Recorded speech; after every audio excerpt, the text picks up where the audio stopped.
কার নির্দেশে চলে এবং কিভাবে কাজ করে। মূলত এই সংগঠনটি প্রধান পৃষ্ঠপোষক আমাদের বর্তমান প্রধানমন্ত্রী তারেক রহমান এবং তার নির্দেশনায় চলে। এবং আমরা বিন্দুর যে আহ্বায়ক আছে, আমরা বিন্দুর আহ্বায়ক আদিনা রোহন ভাই, তার পরিকল্পনায় আমরা আজকে এই জুলাই আন্দোলনে আহত হোসেন আলী ভাইয়ের কাছে সাক্ষাৎ করতে এসেছি। আমরা যেভাবে কাজ করি সেটা তো আপনাদের সবাই অবগত। তো আজকে আমরা হোসেন আলী ভাইয়ের বিষয়টা আমরা জানতে পেরেছিলাম গত 18 জানুয়ারি একটি প্রোগ্রামের বিষয়ে। তো তখন উনি চেয়ারম্যান সাহেবের আলোচনা করেছিলেন এবং আমরা আহ্বায়ক আদিনা রোহন ভাই আমাদের নির্দেশ দিয়েছিলেন যে নির্বাচনের পরবর্তী সময় যেন আমরা হোসেন আলী ভাইয়ের সাথে দেখা করি এবং তার যে ডিমান্ড পূরণ করা দরকার সেগুলো পূরণ করি। তার প্রেক্ষিতে আমরা মামুন ভাইয়ের সাথে কন্ট্যাক্ট করি এবং আজকে আমরা তার সকল তার যে ডিমান্ড ছিল যে চিকিৎসা সহায়তা নেবে উনি, কারণ উনি চিকিৎসা করতে যে অনেক টাকা খরচ হয়েছে না। তার প্রেক্ষিতে আমরা কিছু চিকিৎসা সহায়তা দিয়েছি এবং তার পরিবারকে যেন চলতে পারে সেজন্য উনি চায়ের দোকান করবে, সেই দোকানে যা লাগবে সেই অনুযায়ী আমরা আর্থিক সহায়তা করেছি।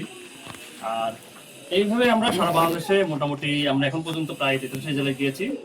জুলাই আন্দোলন শহীদ হয়েছে, আহত হয়েছে, তাদের পাশে দাঁড়িয়েছি। এই প্রেক্ষিতে আমরা হোসেন আলী ভাইয়ের পাশে যখন দাঁড়িয়েছি, আমরা চেষ্টা করব আগামীতেও যেন বিভিন্নভাবে যারা অসহায় নির্যাতিত হয়েছে, গুম খুন হয়েছে, প্লাস জুলাই আন্দোলনে যারা শহীদ হয়েছে, আহত হয়েছে, তাদের পাশে দাঁড়াবো। এবং বিএনপির চেয়ারম্যান যে কথা রেখেছেন যে বাংলাদেশকে একটা সমতা ভিত্তিকে রাষ্ট্র করবেন এবং অবশ্যই তিনি সবসময় যারা অসহায় নির্যাতিত আছে তাদের পাশে থাকেন। তার সেই প্রেক্ষিতে আমরা সবসময় চেষ্টা করব যে কোনোভাবে কোনো খোঁজ পেলে যে এই পরিবারটা অসহায় কিংবা নির্যাতিত কিংবা জুলাই আন্দোলনে আহত হয়েছে কিন্তু শহীদ হয়েছে, তাদের প্রমোশন দরকার, আমরা চেষ্টা করব আমাদের সাধ্যের মধ্যে যেটুকু সম্ভব আমরা সবসময় তাদের পাশে দাঁড়াবো। এবং এইভাবে হোসেন আলী ভাই যেরকম আজকে উনি বললো, একটা মেসেজ দিয়েছে যে জনাব তারেক রহমান তার কথা রাখে, ঠিক আমরা চেষ্টা করবো তার কথাগুলো তার কথাগুলো রাখতে পারে এবং তাকে সাহায্য করতে পারি আমরা, এবং তার কথাগুলো যেন মানুষ যেন বুঝতে পারে এবং তার কথাগুলো যেন তিনি রক্ষা করতে পারে, সেই জায়গায় আমরা টিম সবসময় আমরা তারেক রহমানকে সাহায্য করি। বেসিক্যালি আজকে আমরা উনি আমাদের জানিয়েছিল যে ওনার দরকার চিকিৎসা সহায়তা, প্লাস উনি যেন চলতে পারে সেই জন্য একটা কিছু ব্যবস্থা করা। সেই প্রেক্ষিতে আমরা ওনার চিকিৎসা সহায়তা করেছি পুরোটা, এবং তার যে একটা দোকান করবে উনি, সেই দোকানের জন্য যা প্রয়োজন, সেই জন্য যে অর্থ প্রয়োজন সেটা আমরা তাকে হেল্প করেছি। শীর্ষ নেতৃবৃন্দরা আজকে ঢাকা থেকে গাজীপুরে এসে আমার বাসায় এসে তারা আমাকে আর্থিক সহযোগিতা প্রদান করেছে। তো সেই লক্ষ্যে আমি বলতে চাই, উনি যে প্রতিশ্রুতি জনগণের জন্য দিয়েছে ইনশাল্লাহ সেগুলো পূরণ করবেন। বাংলাদেশকে একটা মানবিক রাষ্ট্র গঠন করবে, এটা কিন্তু লন্ডন যখন ছিলেন তখন থেকে বলে গেছে।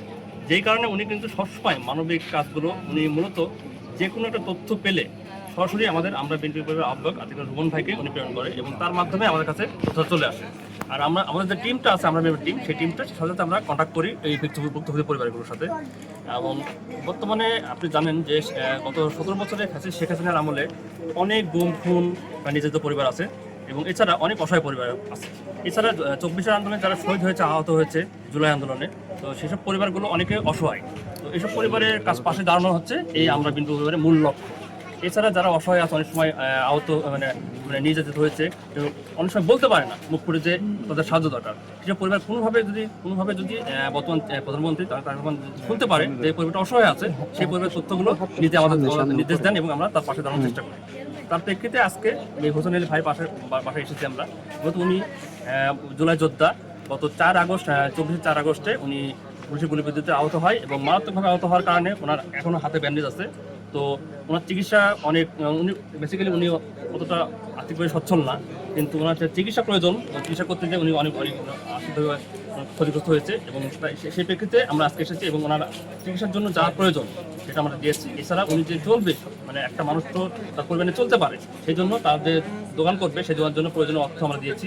আর এইভাবে আমরা চেষ্টা করবো আগামীতেও তার মানবিক বাংলাদেশ গড়তে এবং তার পাশে দাঁড়াতে আমরা সবসময় চেষ্টা করবো যাতে অসহায় মানুষদের পাশে দাঁড়াতে পারি এবং আমরা বিভিন্ন টিমটা এভাবে কাজ করে যাবো।